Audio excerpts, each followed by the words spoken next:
അസ്സലാമു അലൈക്കും വറഹ്മത്തുള്ളാഹി വബറകാതുഹു. സൂറ അൽ ഗാഷിയ അവസാന ഭാഗം എങ്ങനെ തജ്വീദ് നിയമങ്ങളനുസരിച്ച് പാരായണം ചെയ്യാമെന്ന് നോക്കാം ഇൻഷാ അല്ലാഹ്. ബിസ്മില്ലാഹിർ റഹ്മാനിർ റഹീം. ലസ്ത അലൈഹിം ബിമുസൈത്തിർ. ലസ്ത അലൈഹിം. ഇവിടെ ലാമിന് ശബ്ദം വന്നിട്ടുണ്ട്. ഒരു വേർഡിൻ്റെ തുടക്കത്തിൽ ശബ്ദം വന്നാൽ നമ്മൾ കനം കൊടുക്കാതെയാണ് ഉച്ചരിക്കുന്നത്. ലസ്ത അലൈഹിം, ലാമിന് കനം കൊടുക്കാതെ ഉച്ചരിക്കുക. സീന് കൽക്കലയുടെ ലെറ്റർ അല്ലാത്തത് കൊണ്ട് ഹാഫ് സുക്കൂന് കൊടുക്കുക. അലൈഹിം, അതിൻ്റെ മഖ്റജ് വസത്തുൽ ഹൽക്കാണ്, ഹംസയായി പോവാതെ ശ്രദ്ധിക്കുക. അലൈഹിം ബിമുസൈത്തിർ. ഇവിടെ മീം സാക്കിനയുടെ നിയമമായിട്ടുള്ള ഇഖ്ഫാഉ ഷഫവിയാണ് വരുന്നത്. മീം സാക്കിനയ്ക്ക് ശേഷം ബ എന്ന അക്ഷരം വന്നു കഴിഞ്ഞാൽ മീം സാക്കിനയെ മറച്ചു വെച്ചിട്ട് മണിച്ചോതി കൊടുക്കുക. അലൈഹിം ബിമുസൈത്തിർ. സ്വാദ് ഇസ്തിഅലാന്റെ ലെറ്ററാണ്, തഫ്ഹീം ചെയ്തിട്ട് ഉച്ചരിക്കുക. ത്വാഉം ഇസ്തിഅലാന്റെ ലെറ്ററാണ്, രണ്ടിനെയും തഫ്ഹീം ചെയ്തിട്ട് ഉച്ചരിക്കുക. ഇത്ബാഖിൻ്റെ അക്ഷരം കൂടി ആയതുകൊണ്ട് കെസ്റയായാലും നമ്മൾ ഉയർത്തിയിട്ട് വേണം ഉച്ചരിക്കാൻ. റോ നിർത്തുമ്പോൾ സുക്കൂന് കൊടുക്കുമല്ലോ, അപ്പോൾ റോക്ക് സുക്കൂനും മുന്നേയുള്ള അക്ഷരത്തിന് കെസ്റയുമായ റോ നമ്മൾ താഴ്ത്തിയാണ് ഉച്ചരിക്കുക കേട്ടോ. ബിമുസൈത്തിർ അങ്ങനെ വേണം നിർത്താൻ. ഓക്കെ. ഇല്ലാ മൻ തവല്ല വകഫർ. ഇല്ല, ലാമിന് ശബ്ദം വന്നു, രണ്ട് ഹർഫുകൾ ഉച്ചരിക്കുന്ന കനം കൊടുക്കുക. അലിഫ് മദ്ദും കൂടെ വന്നിട്ടുണ്ട്, 2 കൗണ്ട് നീട്ടിക്കൊടുക്കുക. മൻ തവല്ല, നൂൻ സാക്കിനയ്ക്ക് ശേഷം ഇഖ്ഫാൻ്റെ അക്ഷരമായിട്ടുള്ള ത വന്നു.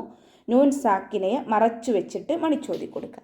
ലാമിന് ശബ്ദം വന്നിട്ടുണ്ട്, 2 ഹർഫുകൾ ഉച്ചരിക്കുന്ന കനം കൊടുക്കുക. അലിഫ് സ്വഗീറയും കൂടെയുണ്ട്, 2 കൗണ്ട് നീട്ടിക്കൊടുക്കുക. വകഫർ, വാവ് ഉച്ചരിക്കുമ്പോൾ ചുണ്ടുകളൊന്ന് സർക്കിൾ ചെയ്ത് കൊടുക്കുക. കാഫ് ഉച്ചരിക്കുമ്പോൾ ചരിച്ചിട്ട് ഉച്ചരിക്കാൻ ശ്രദ്ധിക്കുക. ഫ ലൈറ്റ് ആക്കിയിട്ട് ഉച്ചരിക്കുക കേട്ടോ. വകഫർ, റോക്ക് നമ്മൾ നിർത്തുമ്പോൾ സുക്കൂനിട്ട് കൊടുക്കുമ്പോൾ ഉയർത്തി വേണം ഉച്ചരിക്കാനായിട്ട്. വകഫർ ഫയുഅദ്ദിബുഹുല്ലാഹുൽ അദാബൽ അക്ബർ. ഫയുഅദ്ദിബുഹുല്ലാഹ്, ഫ ലൈറ്റ് ആക്കിയിട്ട് ഉച്ചരിക്കാൻ ശ്രദ്ധിക്കുക. അതിൻ്റെ മഖ്റജ് വസത്തുൽ ഹൽക്കാണ്, സൗണ്ടിനെ ഹംസയായി പോവാതെ ശ്രദ്ധിക്കുക. ദാലിന് ശബ്ദം വന്നിട്ടുണ്ട്, 2 ഹർഫുകൾ ഉച്ചരിക്കുന്ന കനം കൊടുക്കുക. ഫയുഅദ്ദിബുഹുല്ലാഹുൽ അദാബ, ലാമ് കൽക്കലയുടെ ലെറ്റർ ഇല്ലാത്തത് കൊണ്ട് ഹാഫ് സുക്കൂന് കൊടുക്കുക. ദാലിന് ശേഷം അലിഫ് മദ് വന്നു, 2 കൗണ്ട് നീട്ടിക്കൊടുക്കുക. അദാബൽ അക്ബർ, ലാമ് കൽക്കലയുടെ ലെറ്റർ ഇല്ലാത്തത് കൊണ്ട് ഹാഫ് സുക്കൂന് കൊടുക്കുക. കാഫ് സുക്കൂനിലാവുമ്പോൾ കുറച്ച് എയർ പുറത്തോട്ട് പോണ സൗണ്ടിൽ വേണം ഉച്ചരിക്കാൻ. അക്ബർ ഫയുഅദ്ദിബുഹുല്ലാഹുൽ അദാബൽ അക്ബർ. അവസാനത്തിൽ നിർത്തുമ്പോൾ സുക്കൂന് കൊടുക്കുമ്പോൾ റ ഉയർത്തിയിട്ട് നിർത്തി കൊടുക്കുക കേട്ടോ. ഇന്ന ഇലൈനാ ഇയാബഹും.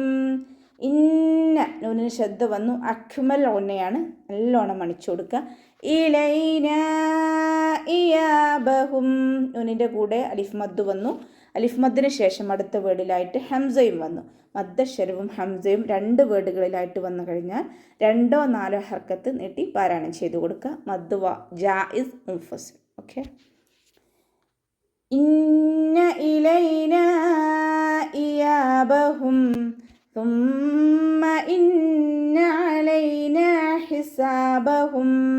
സുമ്മ സ ലൈറ്റ് ആക്കിയിട്ട് ഉച്ചരിക്കാൻ ശ്രദ്ധിക്കുക.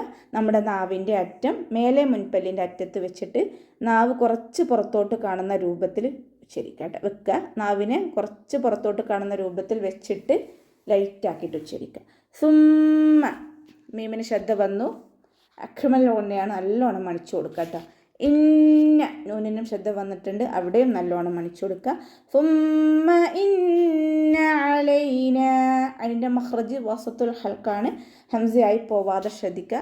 ഇയാൾക്ക് കൽക്കലയുടെ ലെറ്റർ ഇല്ലാത്തത് കൊണ്ട് ഹാഫ് സുക്കൂന് കൊടുക്കുക. നൂനിൻ്റെ കൂടെ അലിഫ് മദ് വന്നിട്ടുണ്ട്, 2 കൗണ്ട് നീട്ടിക്കൊടുക്കുക. ഹിസാബഹും, ഹൻ്റെ മഖ്റജ് വസത്തുൽ ഹൽക്കാണ്, ഹംസയായി പോവാതെ ശ്രദ്ധിക്കുക. സീനിൻ്റെ കൂടെ അലിഫ് മദ് വന്നു, 2 കൗണ്ട് നീട്ടിക്കൊടുക്കുക. അവസാനത്തിൽ മീമിന് സുക്കൂനിട്ട് കൊടുക്കുമ്പോൾ ഹാഫ് സുക്കൂന് കൊടുക്കാൻ ശ്രദ്ധിക്കുക. സുമ്മ ഇന്ന അലൈനാ ഹിസാബഹും. അപ്പോൾ ഇത്രയൊക്കെയാണ് സൂറ അൽ ഗാഷിയയിൽ പറയാനുള്ളത്. അസ്സലാമു അലൈക്കും വറഹ്മത്തുള്ളാഹി വബറകാതുഹു.